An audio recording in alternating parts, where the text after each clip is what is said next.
We're going to be taking you through the progress of our black comedy feature film. Who are you, by the way? Nobody knows who we are. What this is a DIY cinema podcast for DIY filmmakers. The idea is that you don't wait for permission, you just start. This is our first feature film, something we're going to do together. You're going to get it warts and all. So we just go into it? I kind of think we could.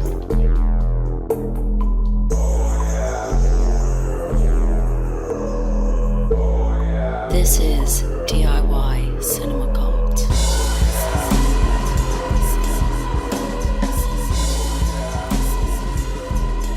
Hello, Marc. Hey Aaron, how are you doing? I'm good, yes. Isolation cast number 3, 4? We're a couple in, yeah. Number 3 in isolation. This is episode number 8 of DIY Cinema Cult.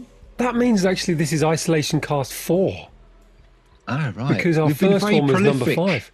Yeah. We've been very prolific in our lockdown in terms of podcasts. Seen as the first couple we recorded over the space of quite a long period.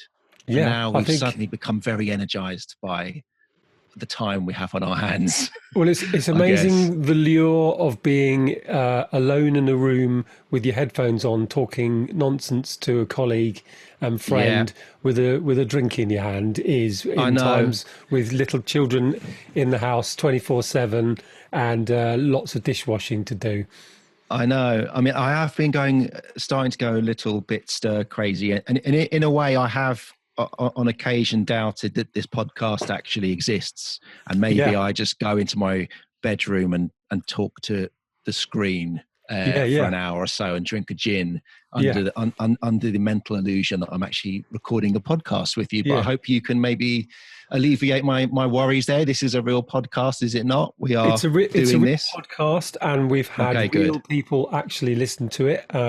Good. Okay, good. Is a testament to that. We've had certainly in the hundreds of members now, and people posting their own films. So that's been really interesting, isn't it? Sort of seeing people's take on the kind of DIY film idea on the Facebook group. And there's been some really interesting stuff. There's been theatre directors that we've kind of had contact with posting their stuff, and a fantastic film with a great stuff. Mancunian punk poet that was shot on DV camera, and all sorts of interesting stuff. Lots of lovely weird bits and pieces. Yeah. And you've had you had a bit of a weird communication the other day regarding your documentary, didn't you not?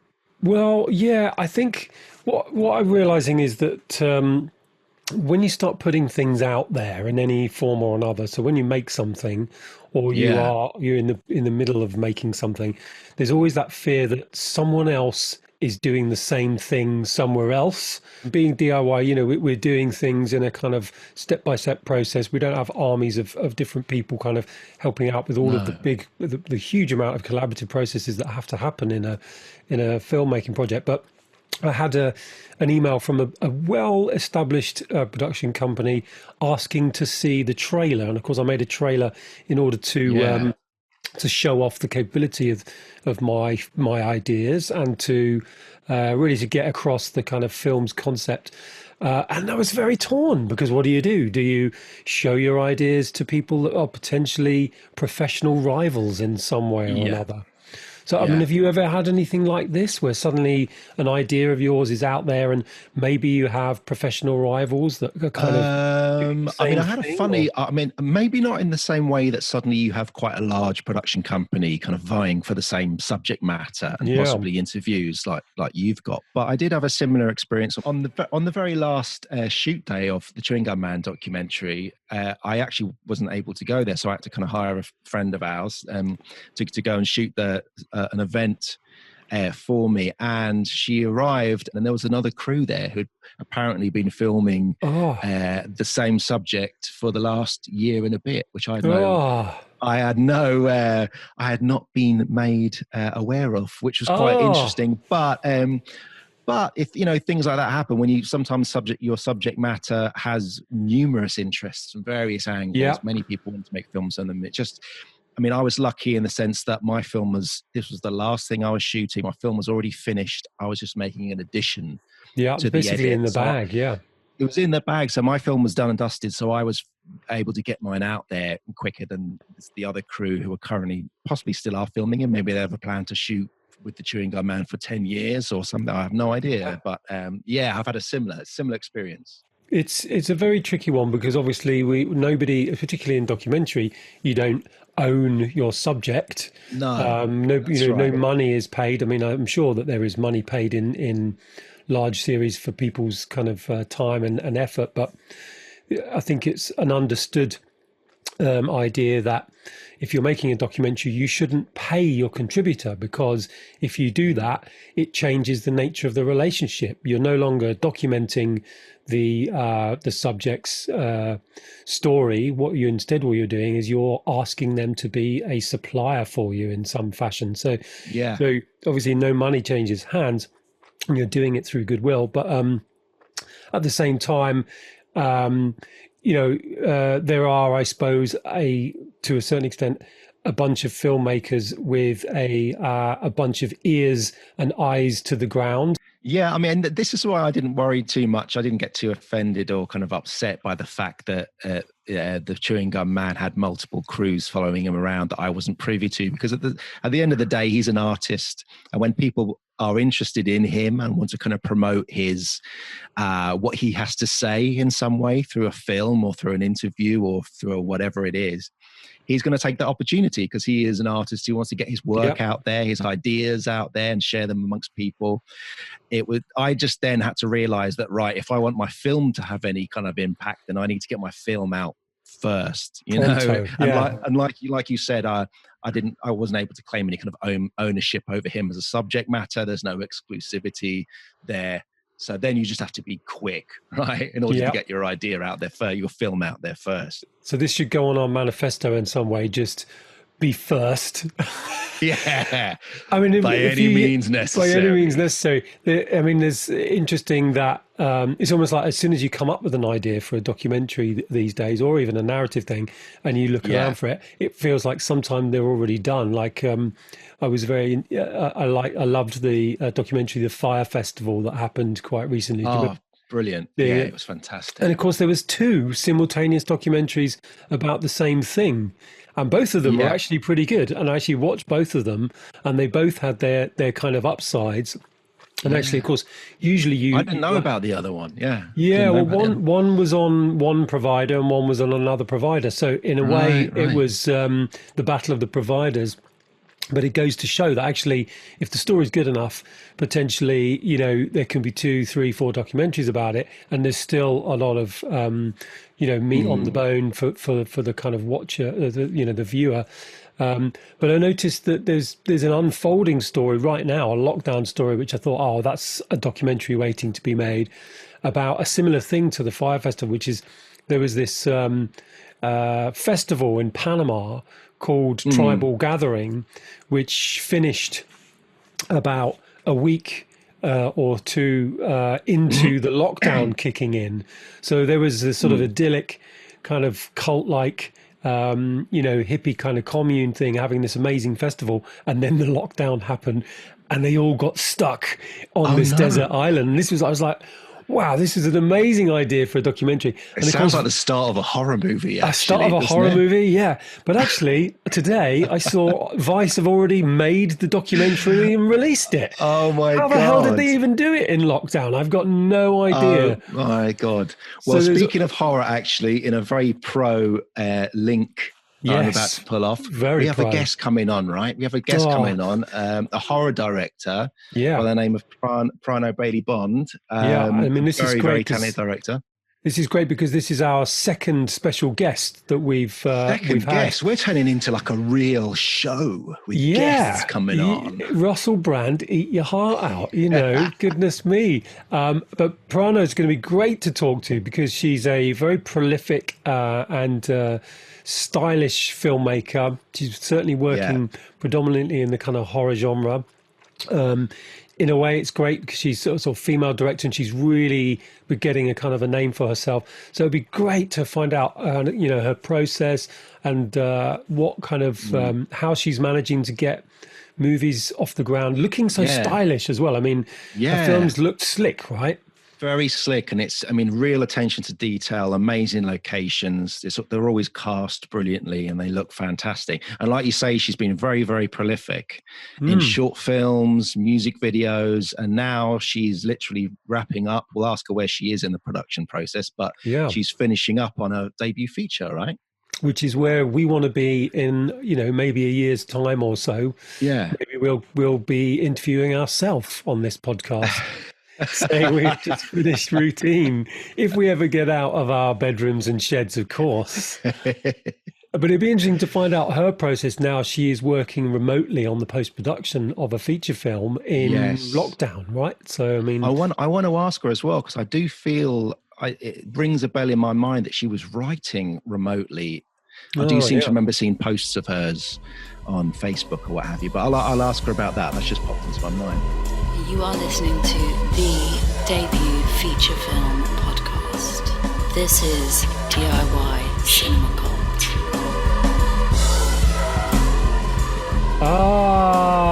Here she is. Hey, how's it going? We're good. Very How are you? Good, yeah, I'm good, thanks. Long time no see. Great. I know. Your ears must have been burning. We were just talking about you. Oh my God, I like how professional your mic's set up. Yours is sounding good, though. Yours is sounding good. That's the most important thing. I've got my phone and I've got an app and I've got a cable. Yeah. It sounds good. It sounds fine, I have to say. Okay with Yeah. It sounds completely fine. Shall we start, Prano? We'll start by, I want to ask you where, just so people listening can have the backstory, where we all met. Well, me and you met quite a long time ago now, right? Years ago, doing Film London, wasn't it? It was. Yeah. I was thinking about that earlier. Actually, it must have been 2010. Yes, I think. God, showing our age. 10 years, and we were on the Film London Borough scheme. That's right. And I think we had to go. We were like in the running to get it. Yes. So we had to go to like these rooms and do exercises together. We did. It was like it's kind of like an NA meeting, wasn't it? We all sit in chairs around a circle. And do things like, you've got cards with all the departments on, and you have to put the departments in, like all important and stuff like that. That's right. I and remember. We're all there, like bright-eyed filmmakers, hoping that we get through. And I think me and you and a group of other people got down to the last 10. Yeah. With the project I'd gone in with, and then didn't get the funding, but they called me to direct a project that didn't have a director. So I did end up making one, but not the one I was planning to make. That's right. And I mean, because I did one of these about 3 years later. I remember Marc did his Best Bobs, they were called, I think, at the time. Yeah. And then I think I did the first year where they changed the name to the slightly hipper London Calling. I think it was about 3 years afterwards.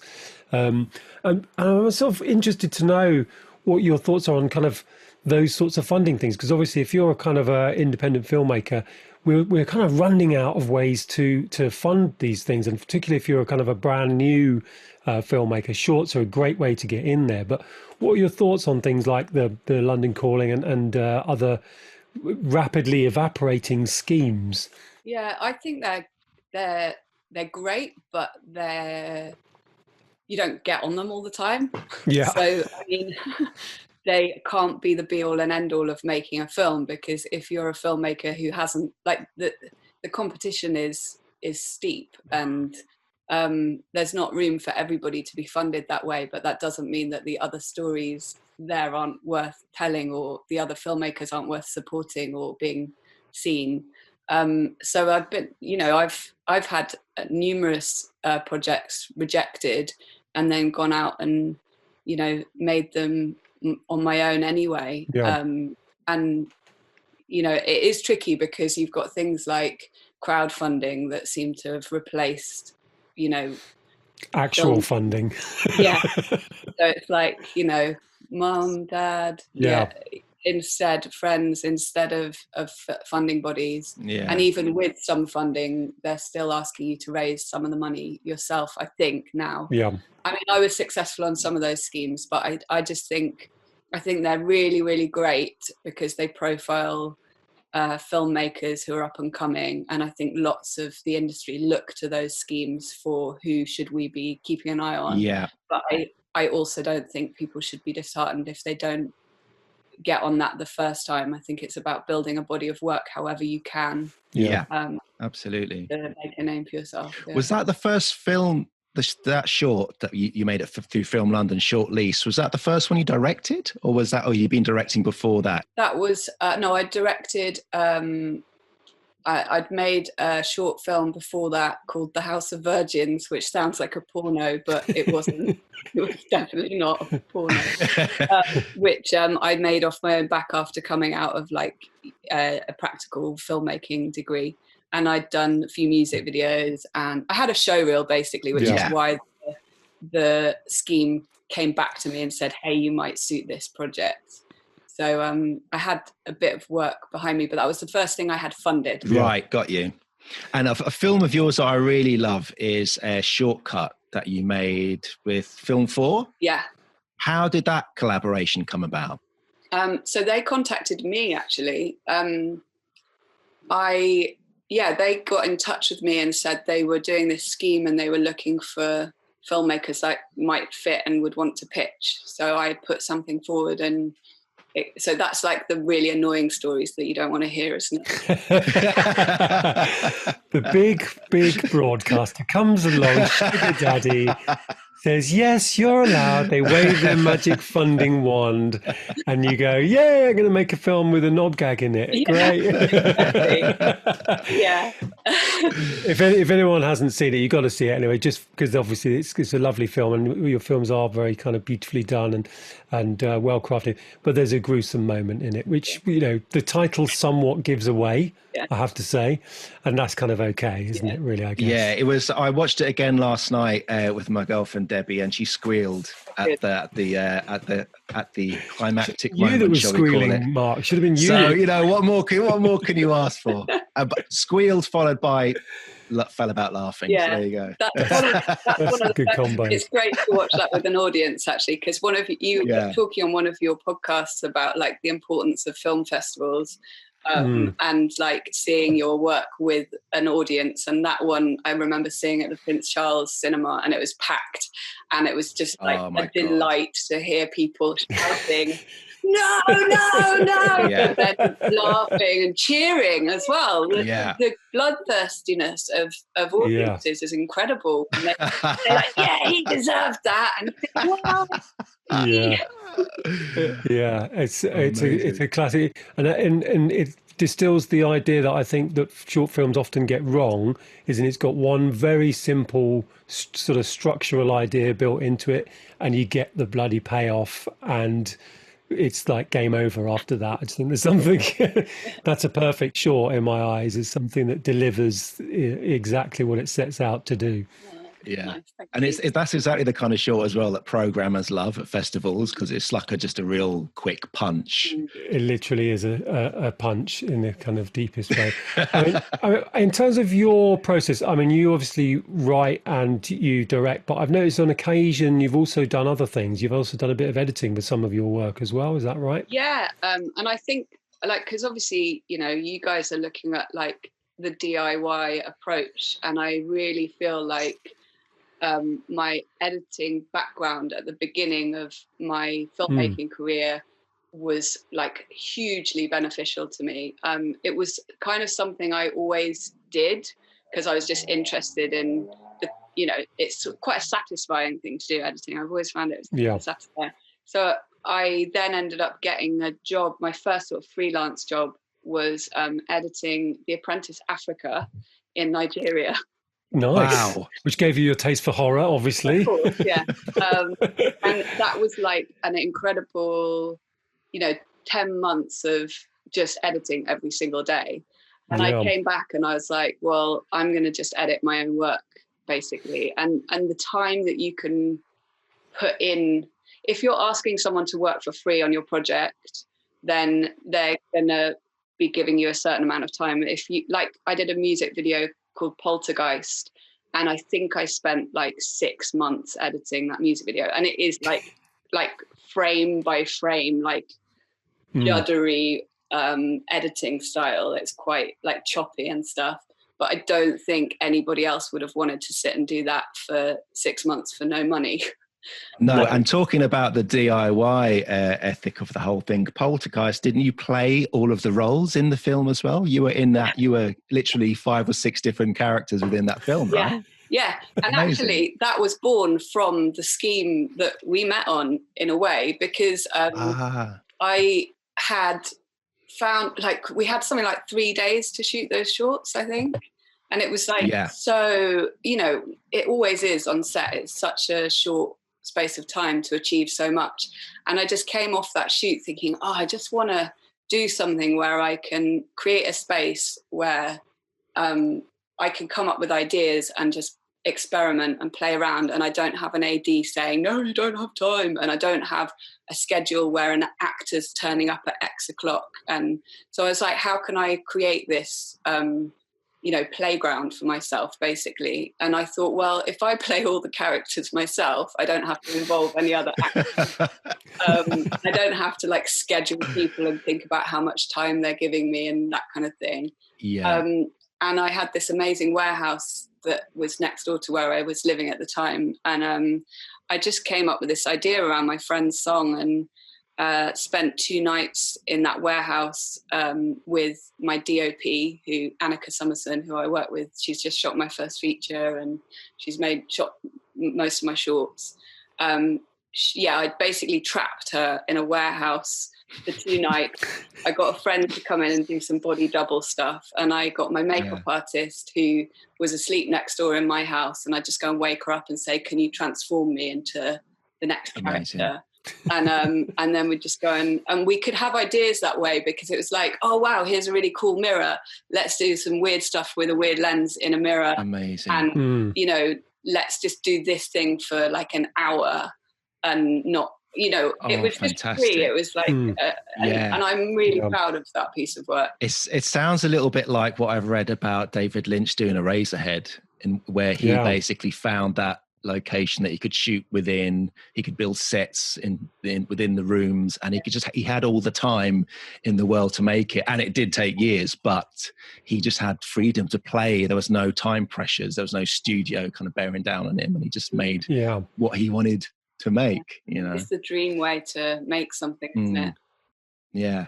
So, and I guess just quickly going back to editing, I suppose the fact that you can cut, I mean, if for any indie kind of low budget filmmaker or writer, director or what have you, being able to cut your own stuff does, like you say, it just gives you that freedom, and it also lets you retain some kind of creative control over the post process, doesn't it? Instead of having to find an editor who's going to work for not a lot of money or free or love, you have to convince them to kind of love the project as much as you do. Being able to cut yourself, that's kind of problem solved, right? Yeah, totally. I mean, I think that was a huge benefit for me when I was sort of starting, and then as I've progressed, I've absolutely loved working with editors. Because it's a weird place to be when you've got a narrative piece, particularly, that you have written or been a part of writing yourself, and then you've directed it, and then you're there and your producers have kind of gone on to the next thing, and you're all alone trying to work out the story. It isn't the easiest way to work. And then you've got to sing the theme tune, and you've got to... I quite like editing myself and then handing it over to an editor to finish up. Because I was chatting to an editor, and he was saying, what often happens is directors who cut their own stuff, they have burnt into their mind the blueprint of the location in which they're filming in. So they will cut things geographically because that's the way it works within the room. That's where things particularly work. If they're writer-directors as well. And an editor will just take the frame on face value and say, look, we don't need that shot where the guy gets up from the table. We can just do this. And so you need that fresh mind, don't you, sometimes? Totally. And we can get really like attached to the thing that basically isn't serving the story, but like these I can't remember what filmmaker it was that talked about this this part of his edit that he needed to lose, but it was the reason he wanted to tell the story in the first place at the writing stage. And the editor was like, if we take that out, let's try it, let's take that out and remove it. And he said the story worked so much better, and he called it the umbilical cord of the film. That is it Walter Murch or somebody? Yeah, it's somebody like that, isn't it? Kill your babies is often the thing that's described, isn't it? But yeah, there is always that moment of like, not that shot, please, not that one. It's the bit which I can show off on my show reel most of all. All the cinematographers going, but we spent ages. Yeah, exactly. And I think an editor coming in with fresh eyes is going to see new ways as well to say what you're trying to say. I mean, that's where I am now with the process. But in terms of starting and being able to get films off the ground and stuff, editing myself was not only good on a practical level, like in terms of budget and time and stuff, but also you're learning so much about what you need as a director on set. Like you're going, oh God, I should have got that cutaway because I can't get these two shots to cut together, or I didn't actually need that. Or then later when you're on set, you can go, oh, I can combine these two shots if I'm pushed for time, because you just have that language sort of ingrained a little bit more in your body from physically doing it.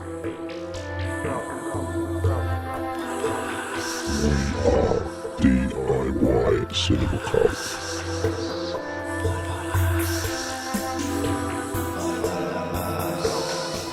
Let's talk a little bit about your kind of interest in horror movies, because horror movies, obviously, it's sort of a genre which does attract quite a lot of DIY cinema makers, filmmakers. So what kind of got you into horror? Why horror is your sort of main? I mean, you may not even call it horror, but it's why is that your particular oeuvre? Yeah, and actually, again, it comes back to how me and Marc met. Basically, when I first got that phone call from Film London saying, hey, we haven't funded your film, but we've looked at your showreel and we can see you're a horror director. Would you be up for, working on this horror short?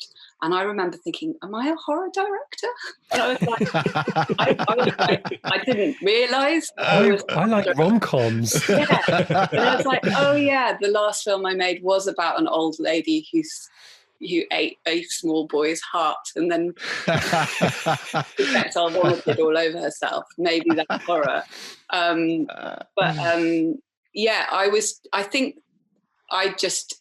I'm drawn to dark stories, basically. I'm just interested in the strange, weird, dark parts of life and the mind. And I guess I've always loved horror. And I think within the landscape of horror, even though I didn't realise I was a horror filmmaker to start off with, you can kind of do anything. You're not bound by the like rules of life, basically, as we know it. It's such an imaginative genre, and it's very metaphorical in terms of what you can be discussing and how, and whether that's through body horror and what's going on for us, or whether it's something supernatural. Like, it's just the scope there for the imagination is massive.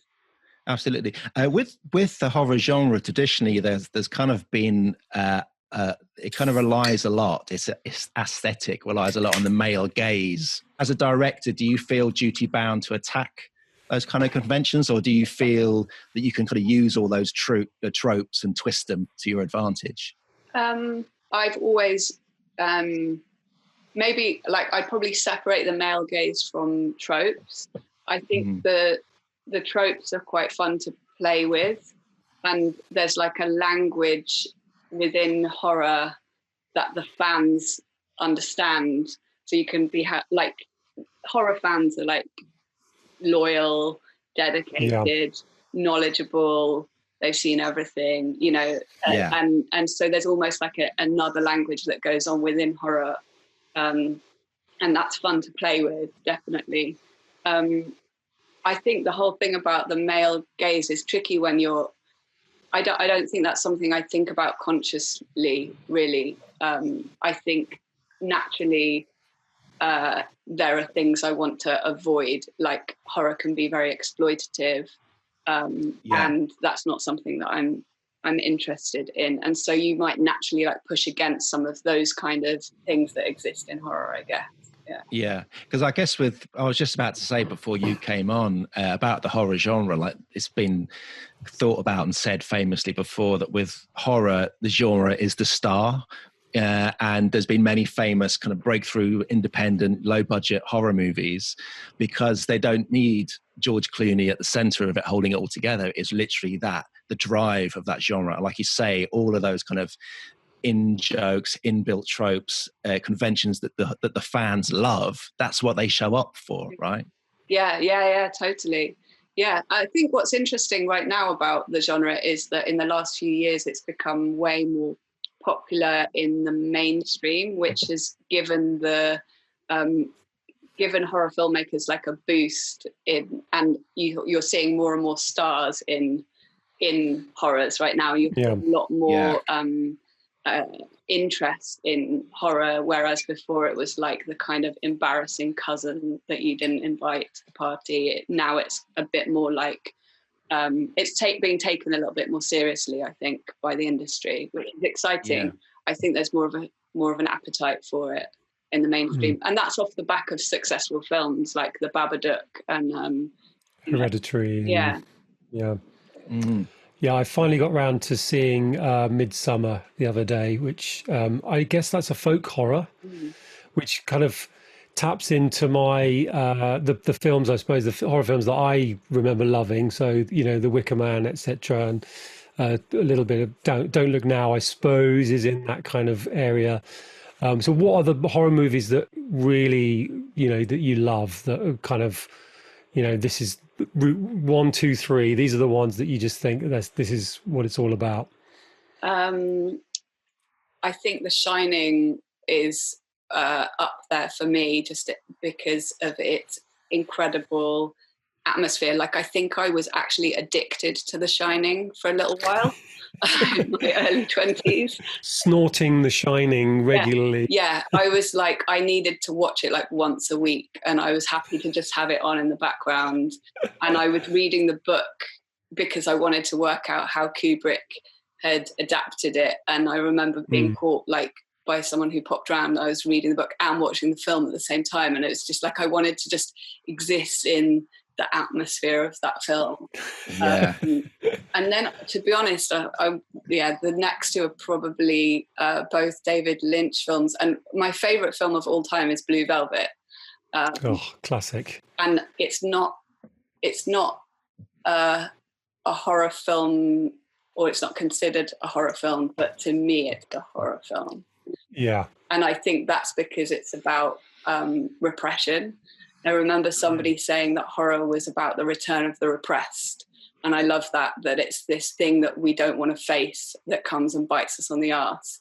And that to me is what Blue Velvet is, because it's about the dark side within us that we repress, and the dark side within this town that's repressed. And within it, the most terrifying of all villains, Frank Booth, who my cat is named after. Oh, really? Amazing. Oh, I'm never looking after your cat. I think it's got that. Yeah, it definitely has that kind of horror off the normal. There's no it's not a supernatural element flying in. It's being terrified of reality and real people and real situations. It's a bit like Twin Peaks as well. He had that kind of going on in that kind of series, just the horror of what people can actually get up to. Did you see the second series of Twin Peaks? The third series, the latest one. The latest one, yeah. I've only got up to episode 10. I would say stick with it, Prano, because I think the last episode really sticks in my mind. You sent me a message, didn't you, Marc? It basically fucks with everything that you've had in your head about Twin Peaks. You sent me a message, didn't you, Marc? You said, I think I need to just go off and digest this for a little bit. And I said, you watched the last episode? Yeah, but I don't know what I feel about it yet. And it was like a few days before, we can't give it away because obviously Prano hasn't seen it, but it was a few days before you could actually talk to me about it. Wow, okay. God. Yeah, right, wow. Then pretty crazy. But I'll tell you what, I saw Dr. Sleep the other day. Has anybody seen that? No.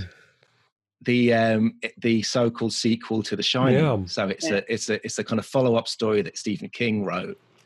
And Stephen King, who was so famously disappointed with The Shining, the way that turned out, has clearly they've made a film now called Dr. Sleep, which follows the story of Danny, who is now grown up and is Ewan McGregor, which immediately put me off. I hate to say it, but immediately was like, sorry, Ewan. And Stephen King's been like, look, Stanley Kubrick fucked up the last one. Okay, I'm taking complete creative control over this. Shaking her head in disgust for our I'm going to take complete creative control. I won't let the shambles that was The Shining happen again. I'm going to make it proper, and it's the most appalling film. Oh, it's awful. Oh no, it's 2.5 hours long, which is about 2 hours 20 minutes too long. Oh no, it's awful. Yeah, it's terrible. I don't know what it is, but you don't take my word for it. I wasn't hugely drawn to it when I saw the trailer, I have to say, but I have to disagree heartily with Mr. King, who I respect very much. 100%. On that one. My last film, I'd say, of my three. Yeah, sorry. I was going to say Lost Highway, but I've realised that's boring to have two Lynch films because I love Lost Highway, but there's a film called Let's Scare Jessica to Death, which I would say is my third favourite horror film. Oh, not that well known, but it's a 70s really haunting horror about a woman who's just come out of like a psychiatric home, and she is taken by her boyfriend and her friend to live in a house where when they turn up, there's like a squatter, this woman who's been like living there. And Jessica, the main character, starts to wonder if this woman is real or a ghost, I suppose you could see, and we don't know. It's all told through her point of view. So we don't know if Jessica's going mad or if there's something truly supernatural going on here. And it is just like Zora Lampert, who plays Jessica, is just incredible in that film. Like, honestly, the first time, it was recommended to me by Kim Newman, and he introduced it at the BFI. And so I was lucky enough to see it for the first time on the big screen. And it was just, it's amazing. If you can watch it, it's, I love freaky 70s horror movies. Yeah. Have you ever seen Prano? Have you ever seen? I think it's actually a short film, about 20 minutes, half an hour long, called The Phone Box. I think it's Italian. I think so. I don't know what the Italian title is. Italian or whatever. Phone Box is in Italian, probably. But it's a short film. It's about 20 minutes long, 15, 20 minutes long. And I saw this when I was a kid on network TV. I'm sure they programmed it at like 2 p.m, because I saw it when I was about 6 or 7. And a mate of mine, he qualified that. He said, yeah, I saw this when I was a kid about the same time. And it's a guy who walks into a phone box in a piazza and he makes a call, can't quite get through, can't get out of the phone box. He's locked. He's locked in. And he's banging on the windows. No one's listening to him. No one's bothering about him. He's locked in. A truck comes into the square. The guys hook the phone box up. They crane it onto the back. They drive him through town. He's banging on the windows. No one's listening to him. And then he gets driven down into some kind of basement warehouse. And he just gets put with loads of other phone boxes all full of skeletons. And I swear they put this on Thames TV at like 2 p.m. when I was 7, because it's been burnt into my memory. And you can get it on YouTube now. And I was so delighted because I literally hadn't seen the film in like 35 years. How old did you say you were when you saw that? I must have been 6 or 7 when I saw it. And coming up next, it was just on in the middle of the day. Coming up next is Metal Mickey. That was Rainbow, but now some obscure 70s Italian horror. But those things that scare us as a kid, like I don't know. Do you have other memories of like the things that really frightened you as children? I have a weird one, which it's something that's not frightening, and it's something that I love dearly now, which was Terry Gilliam cartoons on the Monty Python show. So I'm not that old that I saw them go out first, but they were obviously repeats. But when I was very, very small, like a 2 or 3 year old, watching Monty Python repeats on TV and seeing some of his cartoons, he used to freak me out. And there was one in particular where there was a tank chasing someone through a forest, and it just became my nightmares for weeks. I had many nightmares about that. Yeah, I mean, I had a kind of consistent nightmare about a film which I saw recently, and is not what my youthful experience felt it was, about the film Quatermass and the Pit, which actually you look at it now and it's a cheesy Hammer film, right? It's got that funny kind of filmic look that they shot, 1960s kind of 1970s film. But there's this terrifying moment here where they have to sort of kill this kind of alien by crashing a crane into it. And it becomes this kind of devil in the sky, and it's this glowing devil face, which of course now looks hilariously, terribly lo-fi. But that devil face was stuck in my childhood mind every night for years and years and years and years. What about you, Prano? What would be yours? I think there's two, and one of them goes back to Lynch. So I watched Twin Peaks at a very young age because I've got an older brother and sister. So I wanted to do whatever they did when I was small, and it was the backwards talking dwarf in Twin Peaks. Oh. I watched loads of stuff when I was a kid that I shouldn't have watched, that should have given me nightmares, but it was that. And I think it was just because my brain just didn't understand what this was, and I had nightmares of that. And then the other one that you've just reminded me of, Aaron, is the girl in The Witches from the book who gets in the painting. Oh, yes. That was just, and I think that sort of influenced me in some way. I mean, I don't know how, it's just this idea of being trapped in another realm that you can't, where you can't be heard and no one knows that you're there. And that's the experience of having a nightmare in a way, isn't it? It's like you're in the nightmare and you can't shout. I mean, I don't know if anybody else has had this experience. You're in a nightmare and you're trying to shout out saying, "Get me out, wake up." Yeah. And your mouth is kind of somehow stuck because, of course, in real life, you're paralyzed. You're physically paralyzed. So I think there's some connection with almost like the physical experience of having a nightmare and the nightmares that we tend to actually have, and then that you so wonderfully turn into movies. Yeah, I know. Well, that's the thing. I mean, film is the closest thing we have to our dreams, I suppose, as representations. And I guess horror they're the nightmares, right? Which are always your most visceral dreams. They're often the ones you remember for 20, 30 years. I can remember nightmares I had when I was 5. And I'll never forget them. I was told once that we dream in 90-minute cycles, which I think is really interesting because, in my opinion, films should be 90 minutes. I know a lot of them are not 90 minutes anymore. No. But that's the Dr. Sleep Dr. Sleep's about 3 90 minutes. And ironic because it's called Dr. Sleep as well. Not a very good doctor, obviously. You are listening to DIY Cinema Cult.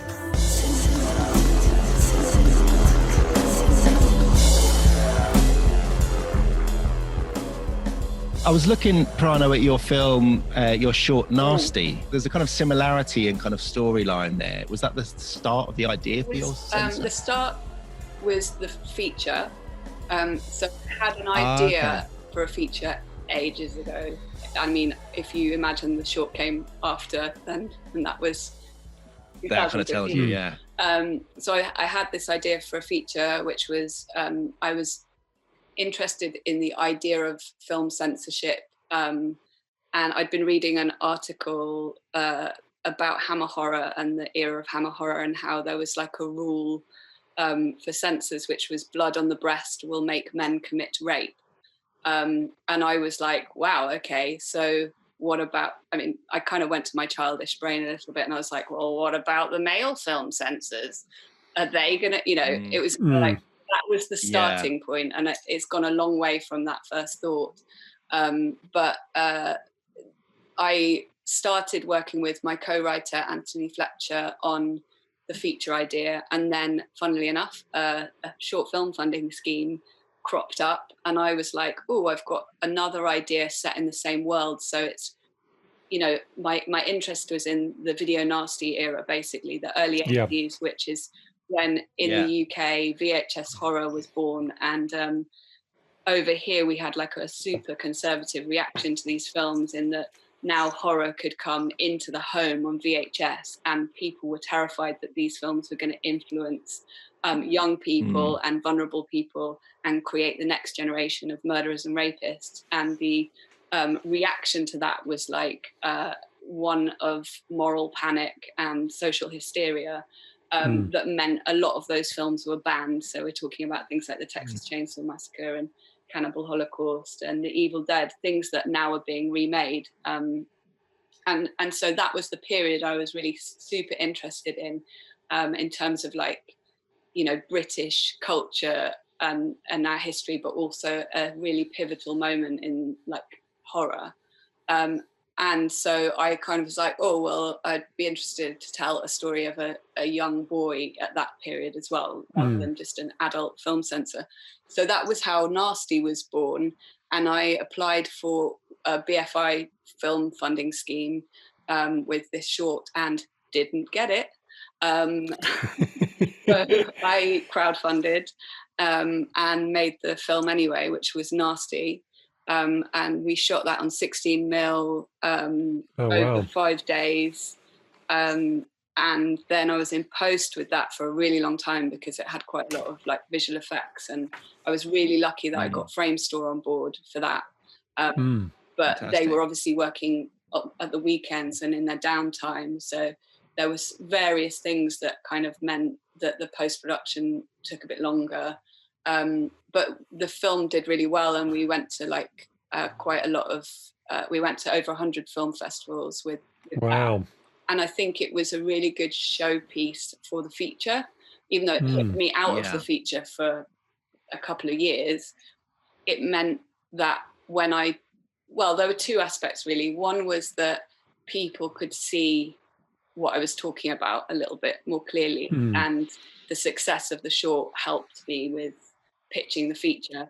But also it was really helpful for me creatively to sort of explore the world and pick the bits that I wanted to carry forward into the feature, even though the feature is about a different character. It's an adult female film censor rather than a child, and it's a different story, but they're very intertwined. And where are you at the moment? So I mean, kind of we were chatting in a podcast just done about the fact that a lot of movies that are now in lockdown are either really lucky or they're really, really, really unlucky, as in if they still had 10 days to shoot, or if they were in various other sort of states of production, they could be really having a nightmare right now, or actually right now is a brilliant time to have a movie in the can. So whereabouts are you, and what do you feel about being in lockdown in this sort of moment with your film? I think there are films that are in much worse, like not worse positions, but like they're a place. I feel I really, really sympathise with anyone who is about to have their premiere at a film festival or about to release their film in the cinema, because these are films that we work on for years and years, and you have like this vision of how it's going to play out, and I think to be that close, and then I think also if you were literally about to shoot, that must be really, really hard. So we're in late stage post picture edit, so we do have we were actually just about to do a few days pickups, which got cancelled obviously because of lockdown. So we're currently in this slightly like limbo space where we just need a few more days filming, and then we can finish picture post and move into sound and music. But I think it's nice in a way to have a little bit of headspace. We're, making this film with really, really exciting partners like BFI, Film 4 and Film Wales, which is brilliant. But then obviously the schedule is like, it's intense. And so you come off the back of the shoot and you're like exhausted. Like no one can prepare you for how exhausted. I remember asking a friend before I shot, like, at what point were you exhausted on the shoot? And she said, oh, I was exhausted by the end of prep. And I was like, really? Before you even started filming. And then I understood, and we had like night shoots and filming in forests and all this kind of thing. So it was like really knackering, and you kind of come off and you feel like you've been like run over or something. Then you're into the edit and it's a different pace, but it's because you're once you get into the process of showing the cut to your execs and things, then you're starting to like work to the next screening, and so the pressure is just changes. Yeah. So has this lockdown afforded you a bit of time for reflection, or are people still keeping the schedule quite upbeat? No, it's definitely because of where we are with the hiccups. It's meant me and my editor have like continued a little bit without the pressure of other people's eyes and stuff. Which is quite nice. It's quite nice to have suddenly a little bubble of space where you can look at the film really and nice. Just kind of run through it. I think it's been creatively, it's been really, and also like for me personally, just to have a rest.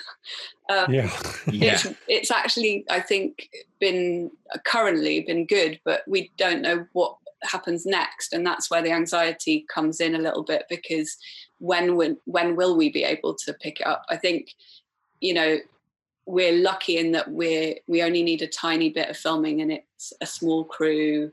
It's a few days. We're not looking at like 5 weeks of filming, and we don't have crowd scenes and all the things that are going to potentially become difficult if social distancing has to become part of filming. I mean, how did because it's for the listener of this podcast who's maybe on the DIY side of things, how does a collaboration between so many quite big broadcast kind of agencies get together, BFI, Film 4, Creative England, how does something like that come together? Because, we've sort of independently applied for a microwave, or we've applied for a Film 4 sort of thing, but how does something like that work together, particularly in this country? It seems like you've almost got everybody in this country in some way. We started off, me, my co-writer and my producer submitted to the microwave scheme. I think it must have been 2016. We didn't get onto that.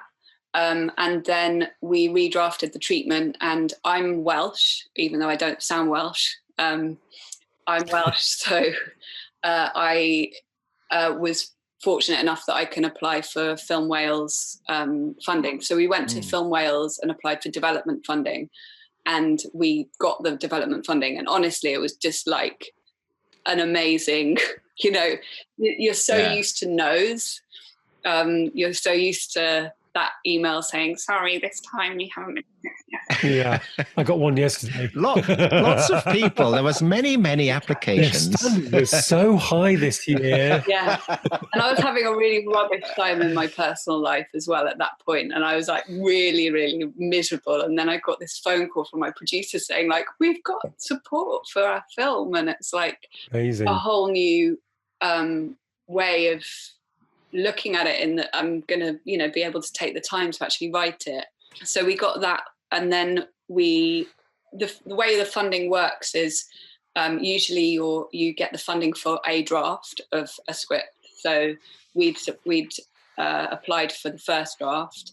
So we wrote the first draft, and then I think it was the second draft that we went to Creative England. So they existed in a slightly different capacity at that point. Yeah. And is this the iFeatures thing that you know? No, it was Creative England as a funding body. So they also did development funding at that point. They came on board, and then I'm not sure which draft it would have been that we went to the BFI, But we also did before, so we put an application into the BFI, which is nowadays BFI, Film 4, and I think BBC, you can just apply any time of the year, whereas things like Film Wales have application funding deadline. Like windows, Yeah, whereas they've made it rolling at places like the BFI. So we'd applied for that, but we also thought, well, we may not get that. So we applied for other things, including the Frontiers scheme, which is specifically for genre. And that's a finance forum for genre films that's it's organised by a group that's sort of born out of Cannes Film Festival and Fantasia. And it sounds really dry, a finance and packaging forum, but it was amazing. And basically they select, I think it's 12 projects a year. They have 3 different schemes a year. So the one we attended was like they picked 12 projects. You go for 4 days. Ours was in Amsterdam, and you spend 4 days kind of like pitching your project and doing Q&As for a film you haven't even made yet, which was really and definitely not hanging around in cafes drinking alcohol and smoking normal cigarette. None of that. None of that. And it's a group of 12 film projects and a group of financiers, which is financiers who love horror. Wow. So you're in a room with these people and you're workshopping your film with potential financiers. Not only, some of them are going to be interested in your film and some of them aren't, but they're still going to be able to offer you advice. So that was amazing. And we kind of went through that. We ended up pitching at Cannes through them as well. And then luckily the BFI came on board. And then they spoke to Film 4 and then Film 4 came on board. So, and do you think there's a kind of a snowball thing, as in once you've got a big one piece of the puzzle, suddenly you're a bit more of a viable enterprise, and then something else will come along, and then there's a snowball effect, as in you just seem like the real deal. Yeah, I do think there's an element of that. I think it's about, I always say this to filmmakers, that you need to find your champions, because people who are working in the background in the film industry do talk to each other. And so if Film Wales have a really exciting project that they're, working with a filmmaker on, they're going to tell so-and-so. And then when that comes through to them, it means that people are more aware of it, or any way that you can kind of get some leverage and some visibility. And there's online platforms that do that now for filmmakers as well, like Short of the Week and that kind of thing. Oh yeah, of course. Yeah. And how have you sort of funded things previous to that? As in, you talked a little bit about crowdfunding and stuff. So you've done a bit of the schemes, you've done a bit of crowdfunding, you've done some of the big stuff. How else does again, for the DIY filmmaker who might well be listening in, what are the other processes that you can potentially go through? My 2 favourite projects for talking about DIY filmmaking are Poltergeist and House. They're both music videos and they're both made for under £200. So let's say we've already touched on Poltergeist, but House, it's a music video. So, it's a narrative music video. But I made that on £160. You were really splashing out that day on kind of beer and fags, Yeah, exactly. I was working in a pub at the time, and I think I was doing some extra work, like for a PR company, and I tried to organise my finances. So it was like anything I made from that job I lived on, and anything I made from that job went towards my films. And I was paying really, really low rent, but I didn't have a door to my bedroom, so we had no heating. Horror movie sounding like the start of a horror movie. Yeah. But it's just with House, the kind of costumes and location and everything are so key to.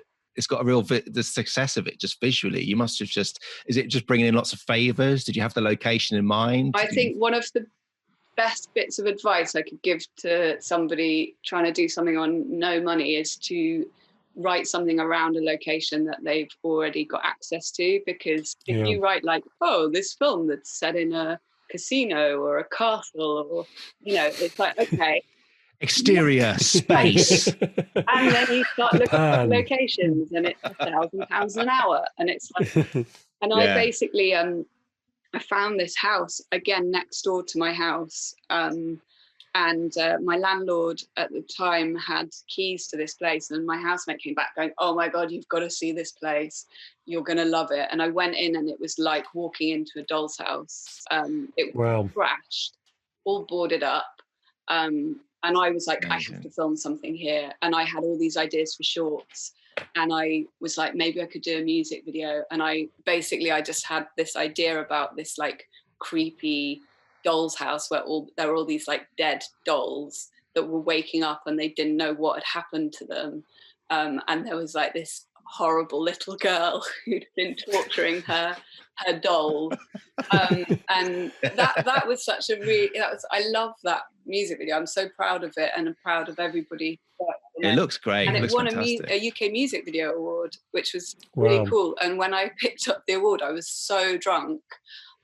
In my speech, I think I said something like, it almost cost me as much as the whole budget of the film to come here tonight. I had to buy a ticket, and it was like £115 for me.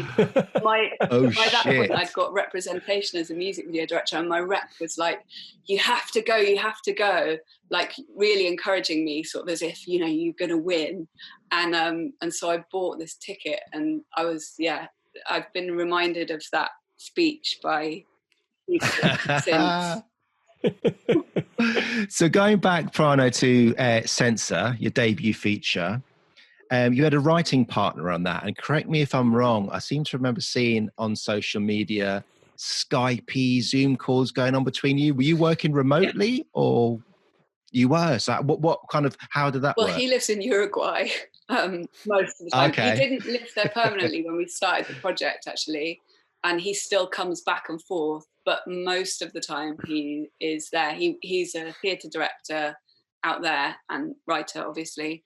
And I think co-writers, from what I've learned, everybody works differently. Like, some people really want to be in the same room and they want to be like pacing around and acting it out and stuff.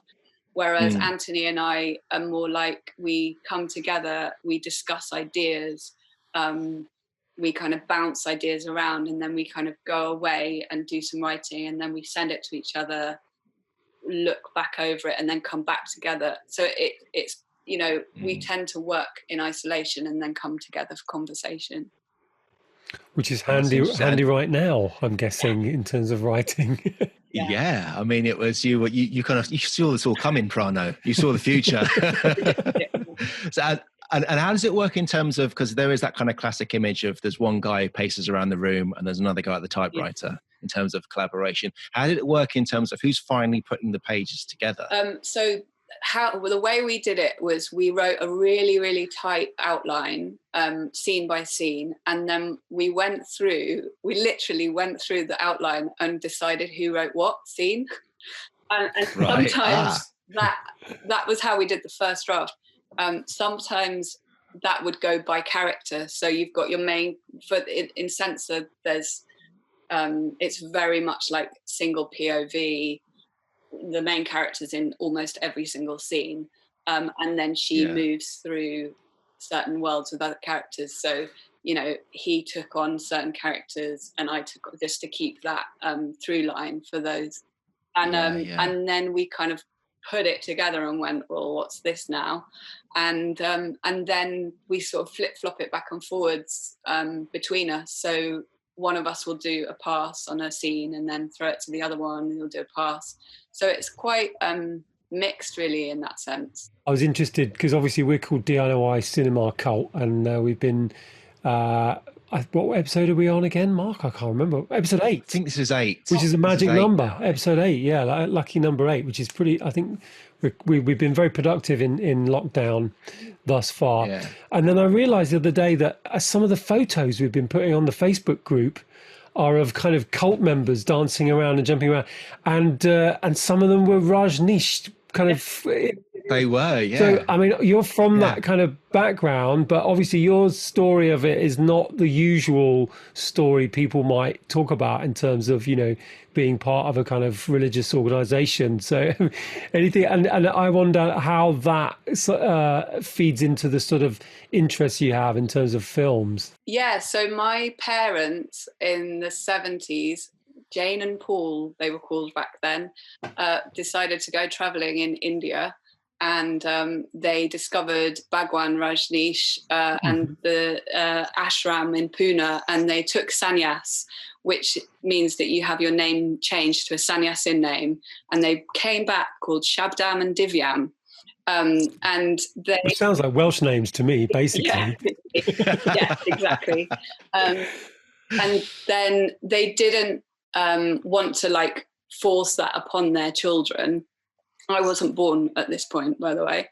They didn't want to make their children be that as well. It was only until my brother was a bit older, he decided he wanted to be a sannyasin as well.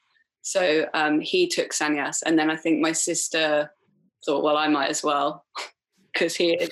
So by the time I was born, the whole family was sannyasins. Mm-hmm. And so I was given sannyas as a baby. Basically, from my point of view, I grew up in a sannyasin household. We never lived in a commune because my mum didn't want to share her children with anybody else, the upbringing of her children. So we lived near a commune at one point, and we kind of lived around other sannyasins quite a bit.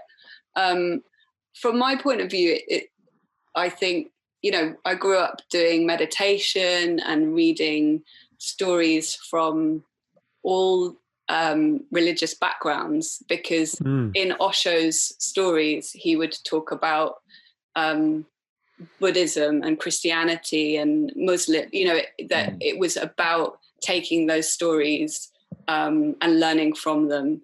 And I think it kind of allowed me it allowed me to go to India when I was quite young, and going to India meant that I met in the ashram, I met kids from all over the world. I was in school with kids from all over the world for a period when I was there when I was 10. And so for me, it was like a really positive thing that has never, it's not a religion, because there's no kind of, you have to do this or you have to do that. There's no real rules as far as I'm concerned. I think it just allowed me to grow up with a certain set of values in life. I've grown up being used to people being like, oh, you're part of a cult. And I just think, honestly just find it amusing, because it's like my life has been relatively similar to other people in terms of my upbringing. It's not, there's nothing cultish whatsoever about being a sannyasin. Well, now you're in the DIY cinema cult, which is the deepest, darkest cult of them all. Who knows what's going to happen here? It's the one. Who knows what's going to happen? They'll be now. making documentaries about this cult, and they'll be a lot darker than Wild Wild Country. I'm for sure of that.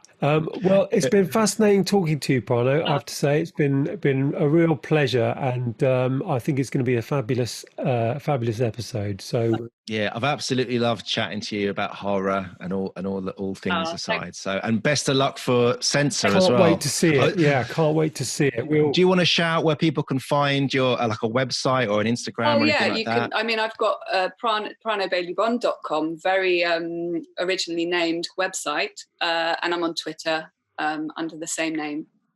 Fantastic. Well, we can't wait to see the film, and cheers, I think. Yeah. Cheers is an order. Cheers. Nice one. It's been a pleasure. I've actually run out of tonic, so this is pretty neat for me. Ouch. Oh, no, it's been so lovely chatting to you. Nice. I've really enjoyed it. Thanks for having me. And chin chin. Chin chin. See you, Prano. Take it easy. Bye.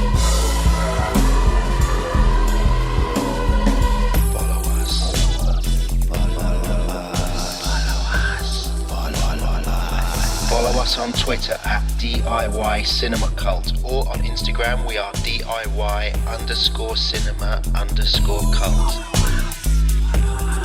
Seek out the DIY Cinema Cult group on Facebook, or why not email us at DIYcinemacult@gmail.com.